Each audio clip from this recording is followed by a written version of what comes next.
Di tengah meningkatnya kekhawatiran atas kekuatan China yang tumbuh, pejabat tinggi Pentagon mengatakan kepada Kongres bahwa pasukan Amerika Serikat harus bersiap-siap untuk konfrontasi dengan Beijing di tahun-tahun mendatang dengan investasi besar dalam persenjataan modern dan meningkatkan aliansi asing.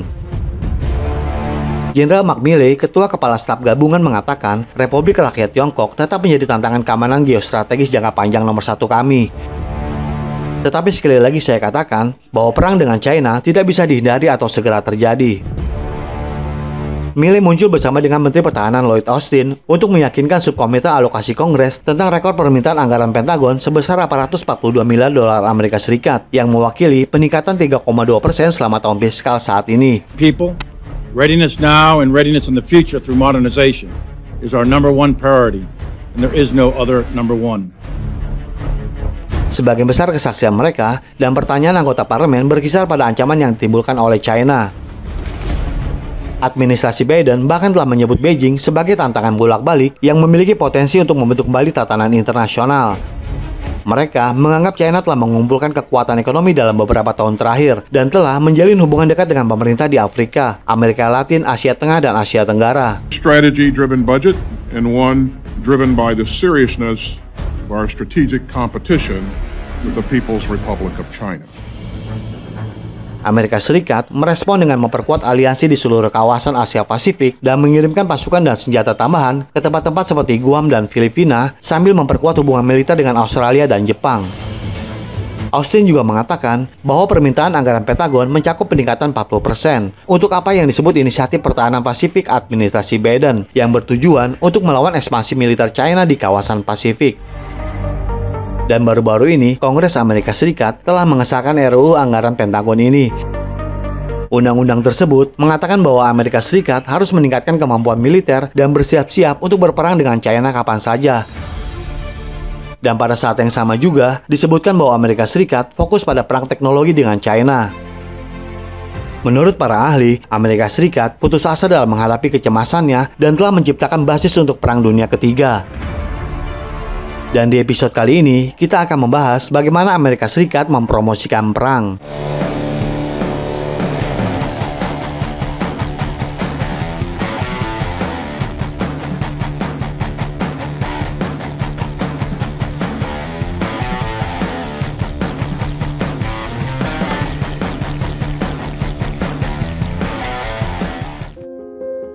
Setelah meloloskan lebih dari 1.000 amandemen, Senat Amerika Serikat baru-baru ini menyetujui tindakan otorisasi pertahanan nasionalnya dengan langkah-langkah khusus yang dirancang untuk China. NDAA, kerangka kerja legislatif yang menetapkan parameter anggaran dan mengarahkan kebijakan Pentagon pada tahun fiskal mendatang, adalah RUU yang sudah disahkan dan siap ditandatangani oleh pemerintahan Biden. Langkah selanjutnya melibatkan merekonsiliasi versi-versi ini menjadi satu keputusan sebelum menyerahkannya kepada Presiden Amerika Serikat Joe Biden untuk ditandatangani, sebuah proses yang biasanya dilakukan menjelang akhir tahun. Yang menarik perhatian media adalah fokus pada peningkatan perang terhadap China, baik teknologi, perdagangan, dan persiapan konfrontasi langsung. Sementara, Blinken mengatakan bahwa Amerika Serikat tidak mendukung kemerdekaan Taiwan, tetapi pulau itu semakin ditampilkan dalam undang-undang baru ini yang disahkan. RUU tersebut mencakup banyak ketentuan terkait pertahanan Taiwan, termasuk memblokir China jika menyerang Taiwan.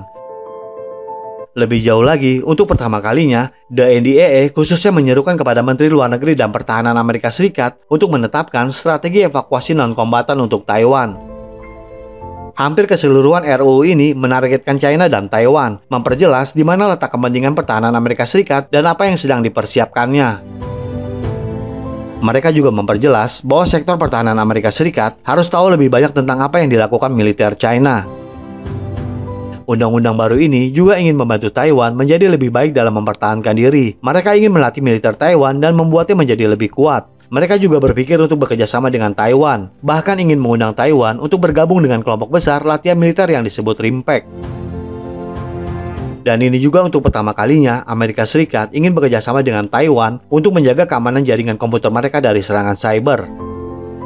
Anehnya dalam RUU itu juga disebutkan bahwa Amerika Serikat tidak mau mengatakan bahwa Taiwan adalah negara yang terpisah dari China. Kita mungkin bingung dibuatnya, tetapi satu hal yang jelas adalah bahwa Amerika Serikat ingin mendukung Taiwan apapun yang terjadi. Amerika Serikat bahkan sudah merencanakan perang yang menurutnya bisa terjadi pada tahun 2027.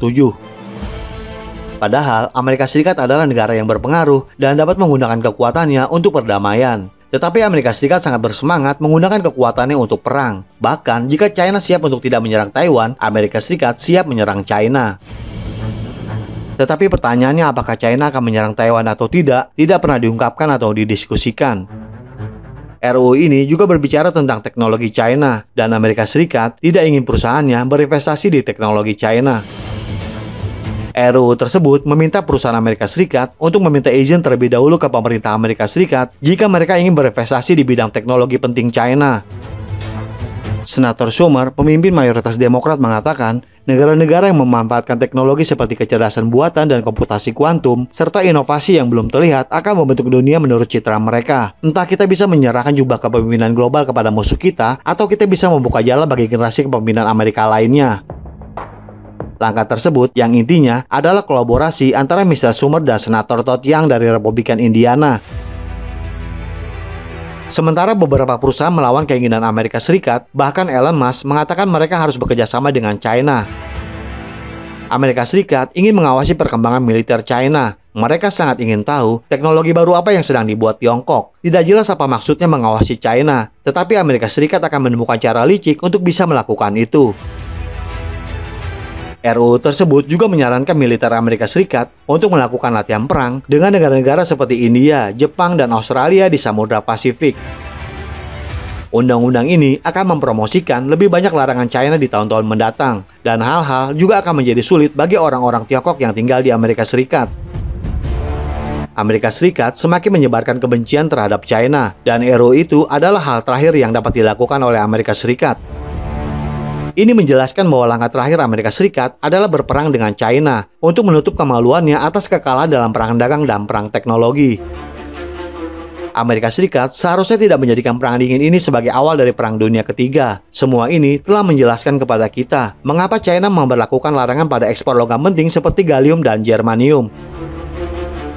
Larangan ini secara signifikan telah memainkan peran penting dalam menghambat militer Amerika Serikat untuk meningkatkan produksi industri militer Amerika Serikat.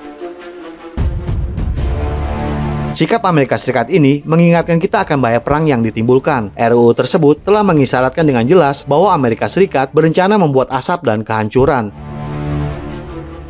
Jadi bagaimana menurut Anda? Silakan berikan komentarnya di kolom komentar kami. Terima kasih dan sampai jumpa di episode berikutnya.